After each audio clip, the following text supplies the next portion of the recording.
People in the US are going crazy over US citizenships and are even going for preterm C sections, cesarean sections, so that their child is born before the 20th of February. Is the US citizenship worth more than your child's health? What's your take on this? This news that we are seeing of late on social media, that Indian origin people are scheduling emergency cesarean sections to have their child artificially born slightly premature before the 20th of Feb, because that is the cutoff date for the end of the birthright citizenship. This news is fake news. It has been put out by a couple of Indian newspapers like the Times of India and the Indian Express, if I'm not mistaken. You know, and this is entirely fake news. Indian media outlets and Indian media outlets have no journalists on the ground in the US. All they do is they look at reports from the Western media and they rehash it and say that it's our analysis and our news. Indian media is the worst of the medias in the world, the most incompetent media in the world. And this is fake news. How do they know that a lot of Indians are doing this? Do they have reporters on the ground in the US who are keeping an eye and tabs on Indian citizens who are trying to and what they're trying to do, especially those who have are from who are pregnant, for example? No, this is completely fake news and it's tarnishing India's image in the world. This is the Indian media for you, just for the sake of some sensationalism and some breaking news. They don't care what their stupid reporting does to the nation's image worldwide. This is entirely fake news. Absolutely fake news. It's possible that if somebody their kid was supposed to be born, let's say sometime in March, they may try and have a C-section uh, scheduled for before the 20th of February. It's possible, but do we have a single instance that is verified? We don't have it. Have these media outlets, Times of India, etc., given data or statistics that these we have evidence that these many people are doing that? Nothing. Absolute nonsense. Absolute fake news. I think it's really reprehensible that they're doing this. Prakhar Gupta says within 4 days of taking over of the presidency of America, Mr. Trump has taken many phenomenal decisions and signed executive orders like leaving the WHO, deporting illegal immigrants, changing citizenship laws, warning of tariffs at the WEF, World Economic Forum 2025, and many more. What do you think of these? Is this just the naya josh of Trump, or is it really gonna give? Does it really give a serious indication of how his tenure is gonna shape up the world? Is going to shape the world in the next 4 years. I don't think it's some newfangled enthusiasm which will slowly die down. I don't think so. Trump means business.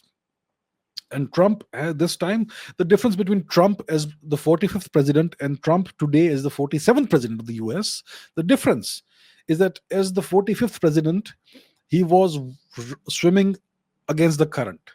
He did not have the support of the establishment at all. This time, Trump 47, POTUS 47, has the complete support of the establishment, the so called deep state or whatever you want to call it. And his his clear ambit is to completely reshape the world into a more favorable world for US hegemony and the US empire. That's what his remit is. That's what he's going to do. So he has signed, I don't know how many executive orders on the first day itself, more than 100, more than 200, I'm not sure. And he has undone so many of the policies right away on day one of the Biden administration. Um, and he's just getting started. Trump is going to show the world what real power is and how power is to be wielded, how power is supposed to be wielded. If you get power in your hands, how do you use power? This is going to show the world that, not just internally when it comes to the internal policies in the US, but globally, geopolitically. He's going to show the world that the last century, after 1945, of the so-called rules-based world order, this very nice period of less wars and all that, things don't really work that way. That was an outlier, right? At the end of the day, it's all about raw, naked power, and that's what he's going to do. So he's already going after Greenland. He will go after Panama. He may go after Canada. He may have certain certain plans for India, for China, for Russia, is gonna be as subtle. Donald Trump is gonna be as subtle and as restrained as a wildfire in a library. That's how it's gonna be. He's just getting started. So the first day, right after taking oath, he signs about 200 executive decisions that completely undo so much of what Biden and his government's policies were.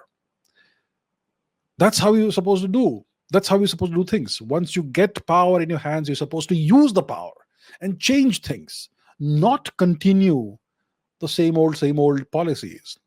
In India, we keep on mooning. In India, we keep on mooning that sarkar to hamari hai, lekin system unka hai. Well, Trump is on day one changing the system itself. That's how you do it. You got to fight. So yeah, that's the difference between Trump and other world leaders, I would say. And obviously, the system also is different, but that's what you have. So, so what Trump has done in the past 4 days is a serious indication of what he's going to do to shape the world in the next 4 years. He's going to be a transformative president, one of the most impactful presidents. Uh, his objective probably is to be the biggest, baddest, greatest president in the US since George Washington. I think that's what his plan is, to leave behind that legacy that nobody will forget. So he's just getting started. Believe you me.